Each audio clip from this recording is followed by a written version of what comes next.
Okay, so we have talked about finite geometric series already. And now it's time to talk about infinite geometric series.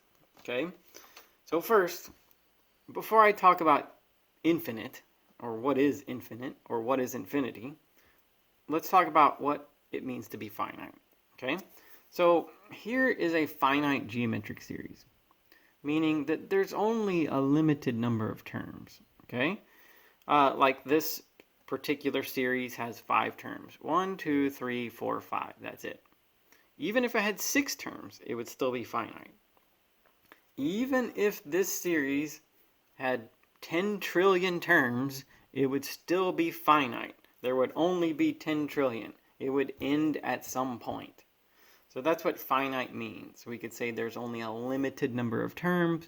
We could say that the adding ends at some point. Those are the ways that we can describe it. Okay? Now this particular series is geometric. The first term is 2. R is 2. What's R for a geometric series? If you take any term times R, you get the next term. Any term times 2 gets you the next term in this series. But if you add it all together, you get 62.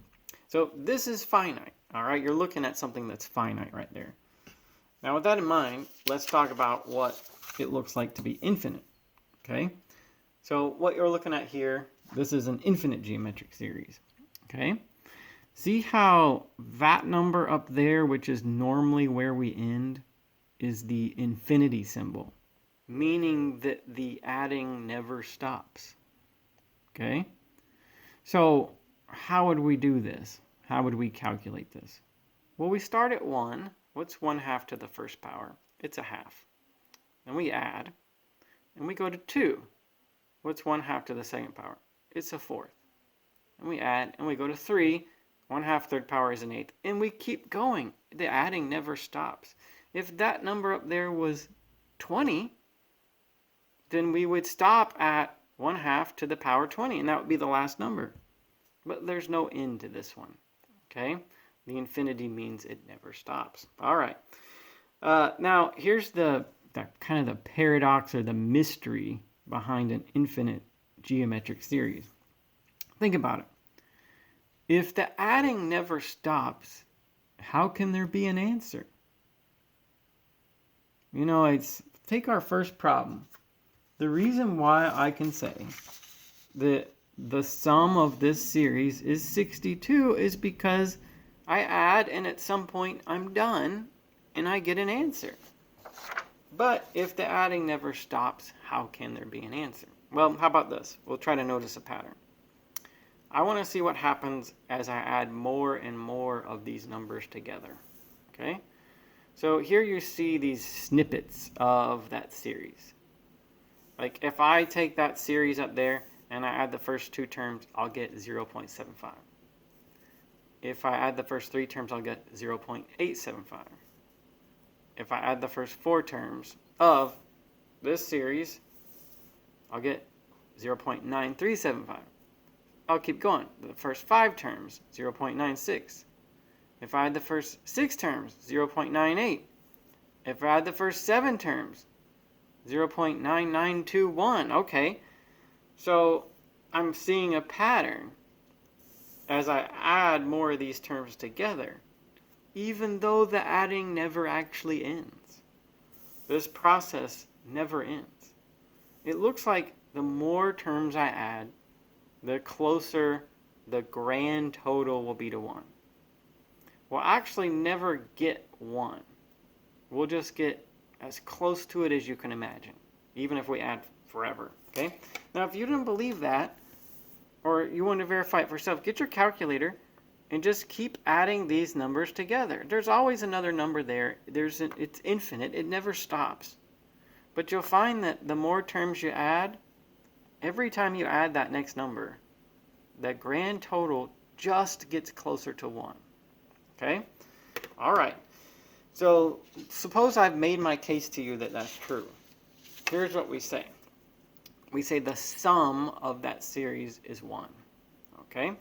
We also use the symbol capital S and say that that's 1. Capital S means the sum of the series. All right. So that's how we talk about infinite series. Even though the adding never stops, there's a way that we can say that there's an answer. Okay? So here's our relevant facts and formulas for the problems that we're going to do.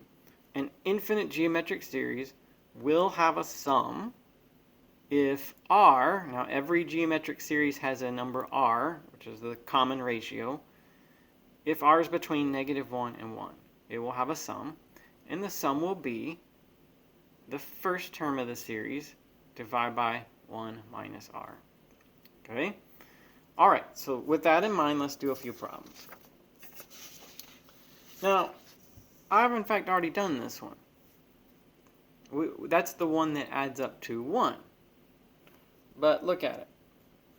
It's a half plus a fourth plus an eighth plus, and it keeps going. This is geometric. R is 1/2.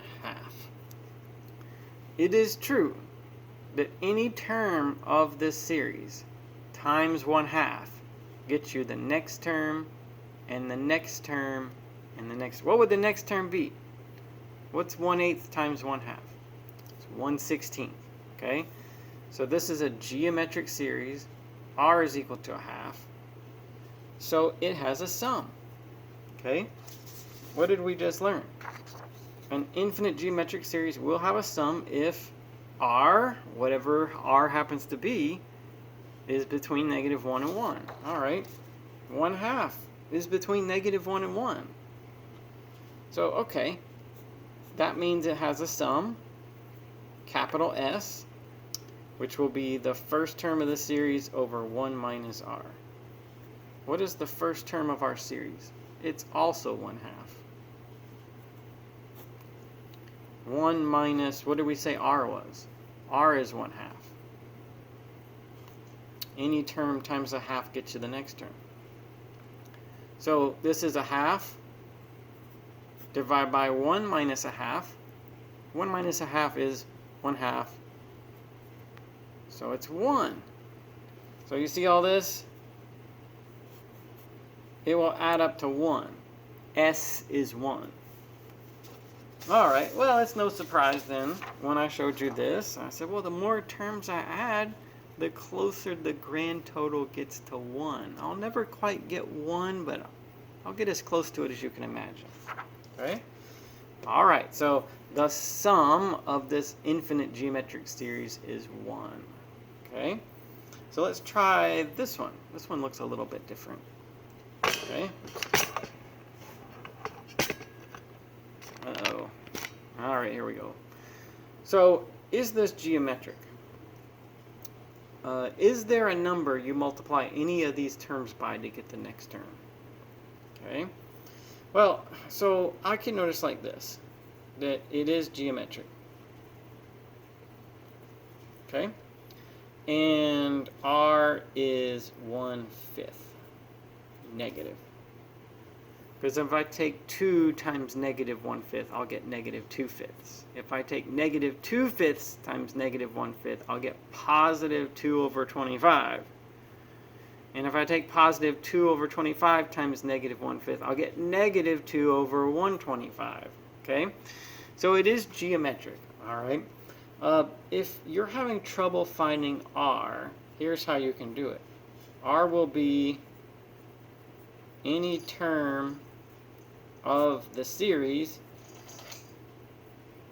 divided by the previous one. So you could just pick any term. Let's say the second term, -2/5. And we'll divide it by the one that came before it too. Okay? So if you do that by calculator or however you would do this kind of thing, then you'll get -1/5. Okay? So yes, R is -1/5. Now, does this have a sum? It's infinite. See those dots? That means this pattern of adding continues forever. There will always be a next term. The next term will be this term times -1/5. And then there will be a term after that. It never ends. Okay. So is there a grand total to this? Is there a sum? Well, I gave you this formula, and I said a geometric series will have a sum if r is between -1 and 1. Well, this is geometric. R is -1/5. Is -1/5 somewhere between -1 and 1? It definitely is. Okay, so it will have a sum. So what will the sum be? The sum is the first term over 1 minus r. That's what that formula said. So that's going to be 2 over 1 minus, what's r? Oh, r has a negative with it. There's the sum. A1 over 1 minus, see there's a minus built into the formula, and then r could be negative also. I have to include both of them. Okay, so let's see. So this will be 2 over 1 plus 1/5, right? When I subtract -1/5. So this will be 2 over, what's 1 plus 1/5? 6 over 5. Okay. All right. And then how do we take 2 and divide it by 6 over 5? We say 2 over 1 times 5 over 6. When we divide by a fraction, we turn out to multiply by the reciprocal. Now, the 2 and the 6 will cancel, and I'll get a 3 down there. So it will give me 5/3. Okay. So if you got your calculator and said 2 minus 2/5 plus 2 over 25 minus 2 over 20, and you kept going, your answer would start to look more and more like 5/3. Even if you went forever, your answer would just start to look more and more like 5/3 as a decimal if you're using your calculator. So let's say that the sum is 5/3, and I want to write my answer like this. See? I'm going to say if you do this, this, this, and you keep going forever, 5/3 is what you'll get. Okay, let's look at one more. So this one's geometric. It is r is 2. It's true, if you take any term times 2, you'll get the next term. A fourth times 2 is a half. A half times 2 is 1. 1 times 2 is 2. 2 times 2 is 4, and so on. Dot, dot, dot. It goes forever. Does it add up to anything? Well, okay, so let's see. What did I tell you earlier? This is an infinite geometric series. Okay, well, this is an infinite geometric series. Okay? We'll have a sum if r is between -1 and 1. Well, if r is 2, 2 is not between -1 and 1. It just isn't. 2 is bigger than 1. So this one doesn't have a sum. Now, you might think, well, if I added like a fourth plus a half plus 1 plus 2 plus 4 plus 8, the numbers are just getting bigger. And so the more terms I add, the bigger my answer is without any limit, okay? Part of the reason why, say, one like this has a sum is because you might be adding forever, but the numbers are disappearing. They're getting smaller. Every time I add that next number, it's a lot smaller than the one that came before it. Here, they're just getting bigger. That's another way to think about why there isn't a sum. Okay, so because this is geometric with r's 2, we'll just say there isn't a sum. Okay. All right. So that's what you need to know about infinite geometric series. I want to say one more thing about it. I would like to give you some insight. I'd hate it if you're just doing the math, just trying to get through it.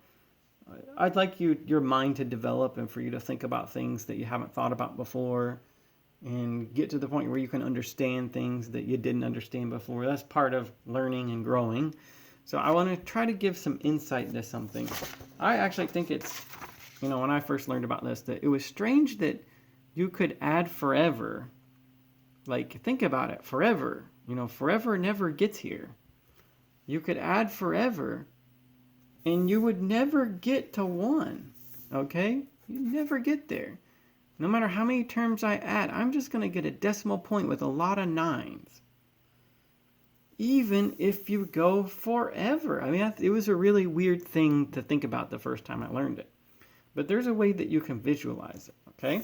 So let's take this series right here, which is a half plus a fourth plus an eighth plus a 16th. And it goes forever. It never ends.